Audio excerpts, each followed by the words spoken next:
मुझे जो देना है लोगों को, अगर मैं वो दे सकूंगा तो मुझे करना है।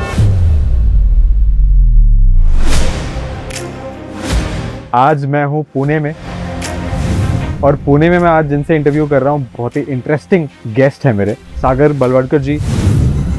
सबसे महंगा प्लॉट लेके उसको 18 महीने में कंप्लीट करके बालेवाड़ी में मैंने 1-to-1 बेचा। वो सब बहुत प्रॉब्लम आई, बहुत चैलेंजेस फेस करने पड़े। कोई ऐसी एक डील थी आपकी? मुझे कोई भी बोले ना कि ये मत करो तो मेरा उसमें ज़्यादा इंटरेस्ट आ जाता है। वो शांति नहीं मिलती कि बाबा इसको मैंने लिया है हाथ में और इसको ख़त्म नहीं किया, तब तक मैं शांत नहीं बैठता हूँ।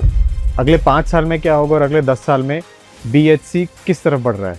गैलेक्सी, मार्किस और सिग्निस, और उसके साथ सूस में एक प्रोजेक्ट और हिंजौड़ी में एक प्रोजेक्ट, इसको अच्छे तरह से मैं डिलीवर करना चाहता हूँ।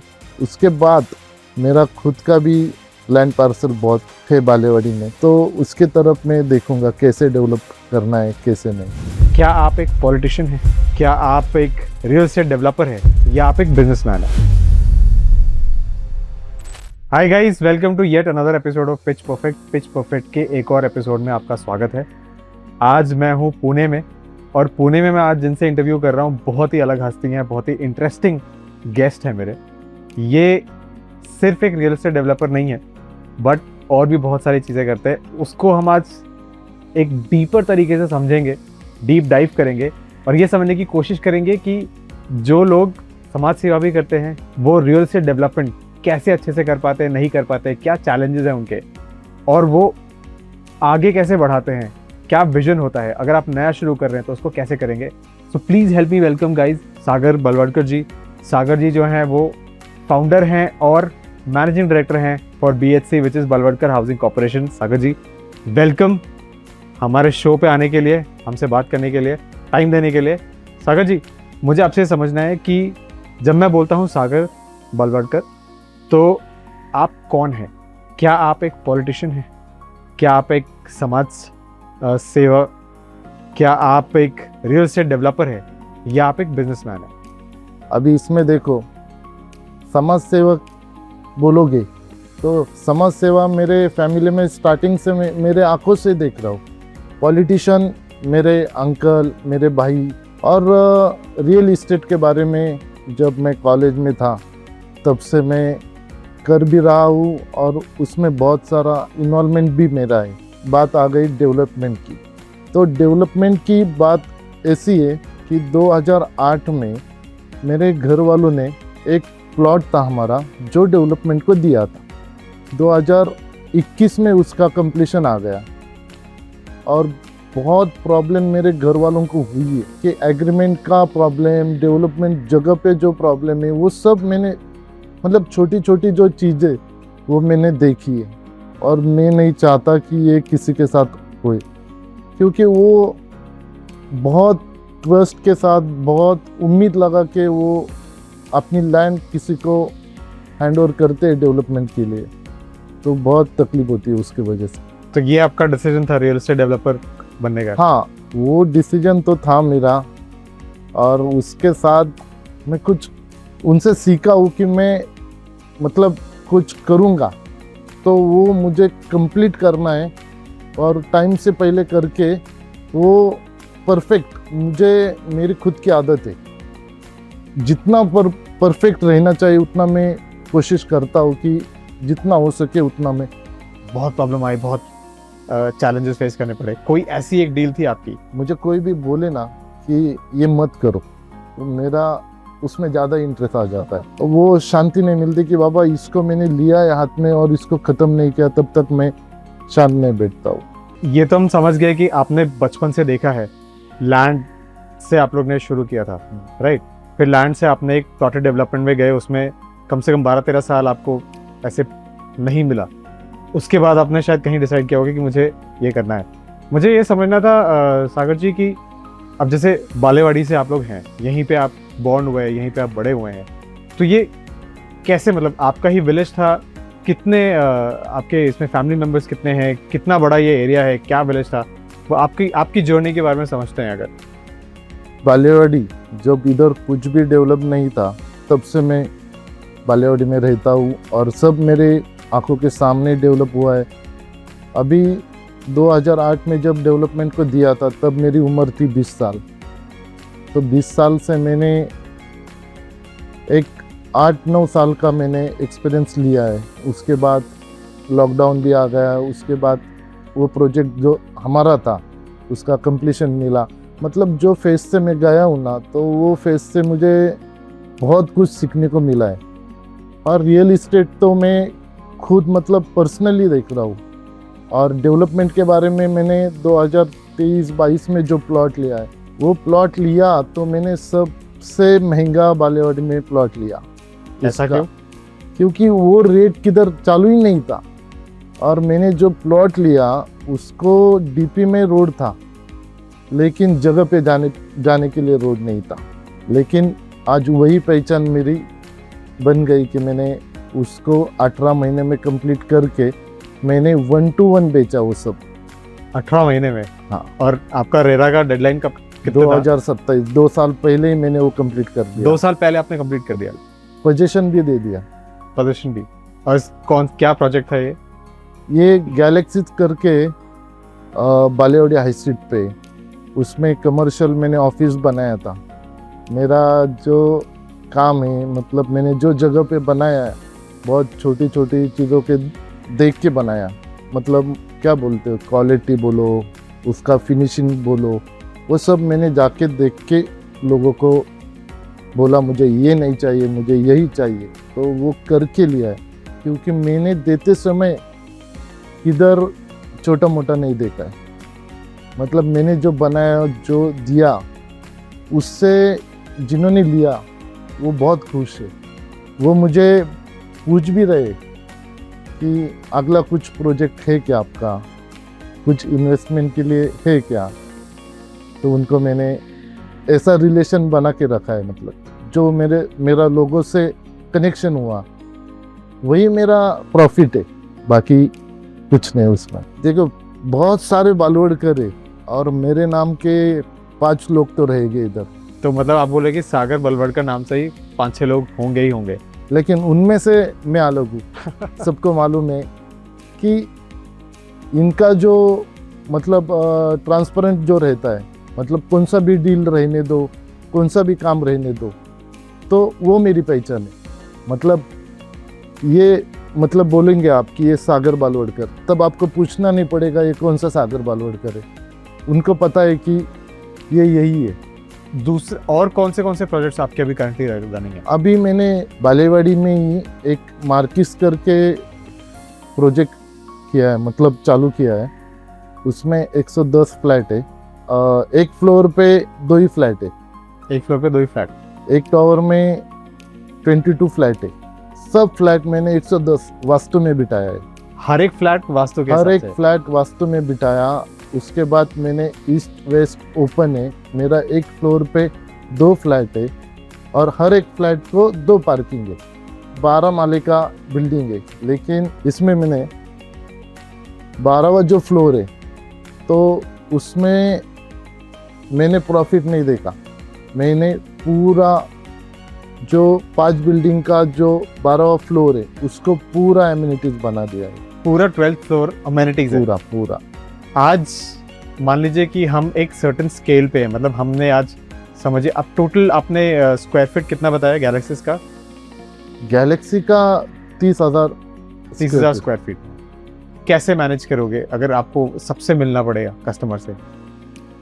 मुझे नहीं लग रहा है कि ये बहुत डिफिकल्ट है कि मैं उस स्टेज पे भी जाके मैं किसी को टाइम ना दे सकूं। ओके। देखो दुनिया में बहुत लोग हैं, बहुत काम भी करते हैं, लेकिन जिसको सच में टाइम ही निकलना है तो वो कैसे भी निकाल सकते हैं। अभी आपको किस चीज़ से ज़्यादा खुशी मिलती है? जब आप पॉलिटिक्स का करते हो काम, या नहीं, समाज सेवा करते हो, कि रियल एस्टेट डेवलपर होते हो? सबसे ज़्यादा खुशी आपको किस चीज़ से मिलती है? मेरे को देखो ये 4 का आपने जो बोला है वो चारों में मेरी खुशी एक ही। अच्छा। कि जो भी किया मतलब मेरे को दिया है वो परफेक्ट। जब तक वो नहीं बनता तब तक मुझे खुशी नहीं मिलती। अब आपके और कौन से प्रोजेक्ट आ रहे हैं? 2 अब देखो मेरा बालेवाड़ी में तीसरा प्रोजेक्ट जो है हमारा, वो सिग्निस करके, जो सिग्निस हम लेके आ रहे हैं 42 फ्लैट्स है, सब 2 BHK, और बहुत अच्छा प्लान बना के इसका एलिवेशन भी बहुत अलग है।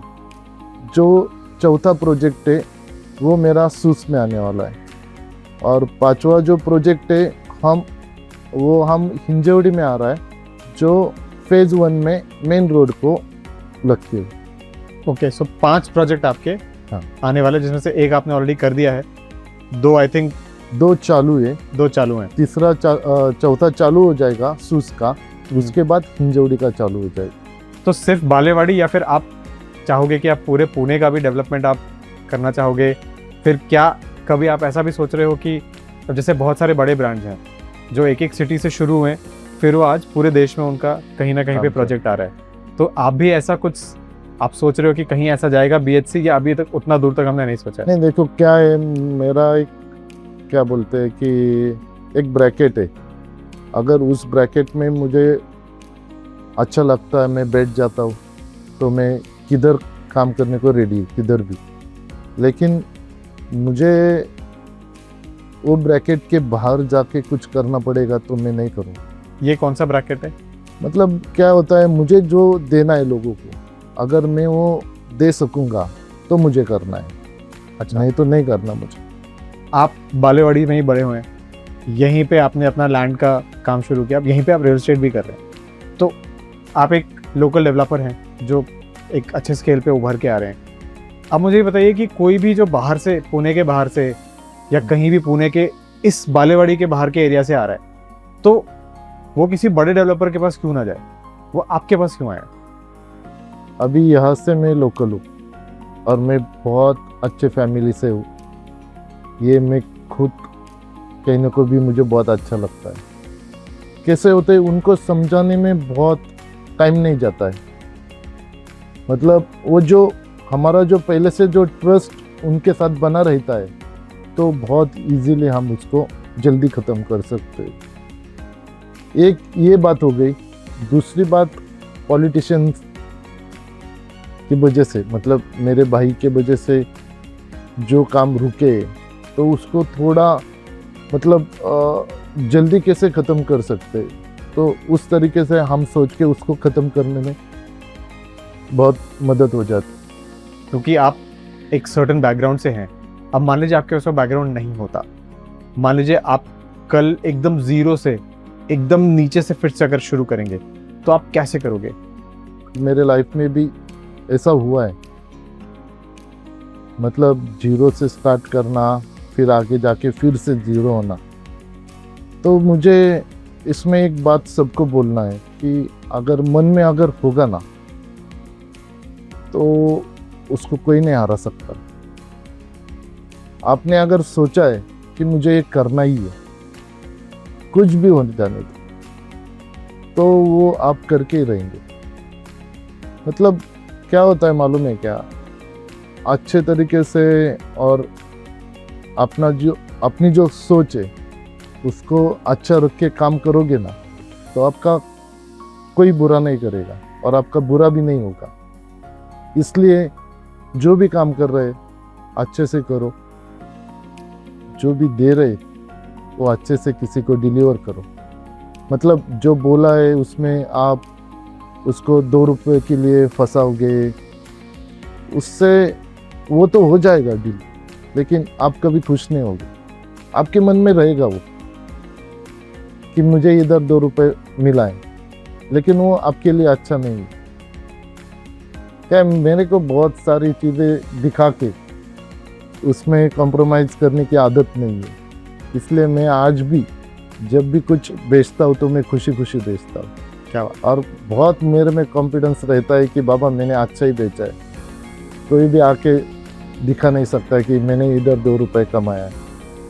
सागर जी, ये तो आपको पता है कि रियल एस्टेट में जो सबसे ज़्यादा सेल्स होती है, उसमें कंट्रीब्यूशन, उसमें योगदान जो है वो चैनल पार्टनर्स का बहुत होता है। कुछ कुछ सिटीज़ में 75% है, कुछ कुछ सिटीज़ में 95% तक भी है। जैसे नॉर्थ में 95% सेल्स जो है वो चैनल पार्टनर से होती है। बॉम्बे आज हम देखते हैं तो 70 से 80 के बीच में कहीं पे होता है। पुणे में कैसा है? मुझे यहाँ पे पुणे में कैसा मुझे लग रहा है कि चैनल 80% और 20% जो रहता है ना, वो मतलब होर्डिंग देख के डायरेक्टली विजिट भी बहुत सारे लोग करते हैं। अभी बहुत लोगों को मालूम भी रहता है ना, अभी एडवर्टाइज जब होती है तो वो देख के लोग आ जाते हैं। 80% वो योगदान दे रहे हैं सेल्स में। तो चैनल पार्टनर्स का सबसे बड़ा पेन पॉइंट होता है कि यार डेवलपर्स को हम बेच तो देते हैं घर, बट हमारा कमीशन आता है, साइकिल होता है, कई बार 90 दिन का होता है, कई बार 120 दिन का होता है। आपके यहाँ पे कितने दिन का नहीं, साइकिल है? मैंने उसके ऊपर मैंने बहुत सोचा और बहुत लोग क्यों ऐसा करते हैं मुझे आज तक पता नहीं चला। मतलब आप समझो ना, 80% चैनल पार्टनर अगर प्रोजेक्ट बेचने में हमको हेल्प करते तो उनको तकलीफ देने से क्या मिलेगा। इसलिए मैंने वो सोच के मैंने सेम डे उनको, मतलब आज एग्रीमेंट हो गया तो आज शाम को उनका कमीशन जो भी रहेगा वो लेके जाने, सेम डे पे। और दूसरी बात उसमें मैंने और एक डाली थी, सेम डे पे अगर चेक नहीं मिलेगा तो नेक्स्ट डे से 10,000 रुपया उसका एक्स्ट्रा मिलेगा।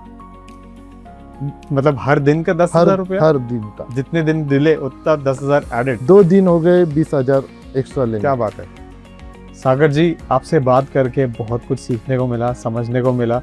कुछ ऐसी चीज़ें भी सुनी जो कि मुझे पहले नहीं पता थी। तो उस हिसाब से मुझे लगता है कि ये बहुत ही अच्छा कॉन्वर्सेशन, बहुत ही अच्छा हमारा इंटरेक्शन रहा है। तो first of all thank you, आपने टाइम निकाला, आप यहाँ तक आए, काफ़ी मज़ा आया, मुझे तो आया। हम होपिंग कि आपको भी मज़ा आया होगा, राइट? तो thank you so much Sagar ji for doing this, and hopefully अब हमारा भी एक रिलेशन बन गया है, तो मैं दोबारा आऊँगा, आपसे मिलूंगा उसी तरीके से। This is Pitch Perfect.